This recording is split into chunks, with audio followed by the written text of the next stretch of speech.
respond to the scene? Or? Yes, ma'am. What time was that? About 9:33, I received a call, and I probably got here about 9:35, about 2 minutes after the call. Okay. And when you arrived on the scene, what were you seeing? I was familiar with the area. There was a road crew here that was working on the, I guess, cleanup detail, and they was pointing me to the way back here. I'm familiar with it. This used to be a pond that I used to fish in as a small kid, so I was familiar with the access road back here.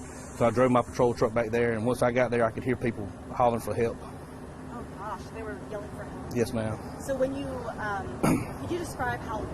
It's growed up because it was a pond that was drained about 10 years ago, so it was real mushy, swampy area. So when I got there, I couldn't actually see anyone, so I just kind of went to their voices, and when I got to the bottom, it's kind of a hill, I got to the bottom and kind of waited out there, and then I could see them out there. They were actually ejected from the plane, but they were alert talking to us. Oh, that's good. How tall was the water? It was not any water, it was just real mushy, but when I stepped off in it, probably coming up to my waist, so we had to kind of crawl on my knees to get to it. And what was the condition of the plane and the people? The plane was totally destroyed. The front was missing off the plane. The pilot told me that once they took off about, I guess, a quarter mile from here at Caylen Airfield, that they had engine trouble and they were trying to get back, and they just couldn't make it. And what, how were they? They were hurt. They were complaining of back injury and stuff, but I mean, they were alert talking to us. When you arrived on the scene, was this? No smoke. There's not any smoke or anything. No smoke. No flames. It's like there was a bunch of luggage that was scattered out from the plane.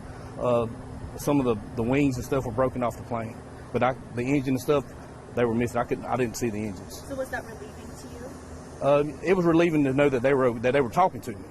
So we checked to make sure there wasn't any more passengers, and they said it was just those two.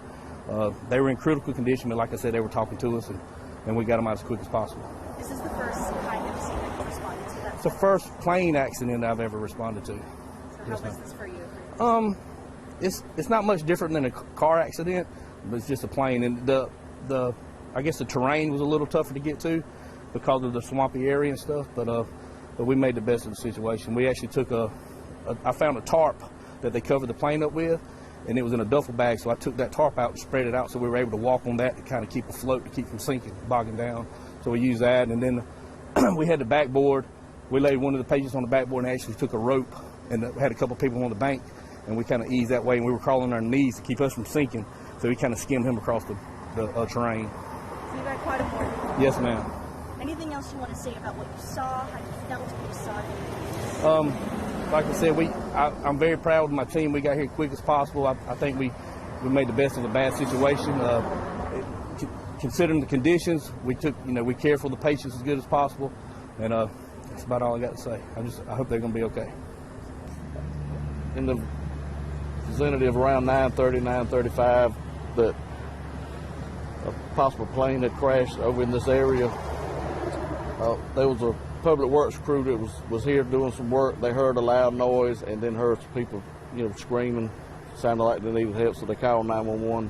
And deputies and emergency responders got on scene just, a few minutes later, went into this wooded area and was able to find that an actual plane did crash, and that there was people injured, needing help, and they went in and was able to successfully rescue the passengers of that plane and get them to the emergency medical help that they needed. Are you able to release the names of the patients at this time? Yes, I can, but it's in my truck. Okay, I'll get them before. Yeah, okay. I got it. This stuff like this happen often, well, because it was a hobby plane, correct? It appeared to be a small engine plane, and we've had calls of this in the past. It doesn't happen very often, but what was very significant with this one is where it actually crashed, and the difficulty for the emergency responders to actually get in there to get them out created some barriers for them, but they worked very well together in getting their mission accomplished, and they was able to get them out of there and get them to a helicopter and get them flown to receive emergency treatment. Great, so it's definitely your team that made this rescue possible. Well, it was our team in Washington County, which is not just law enforcement, but it's it's the volunteer firefighters, it's the emergency medical technicians, it's emergency management.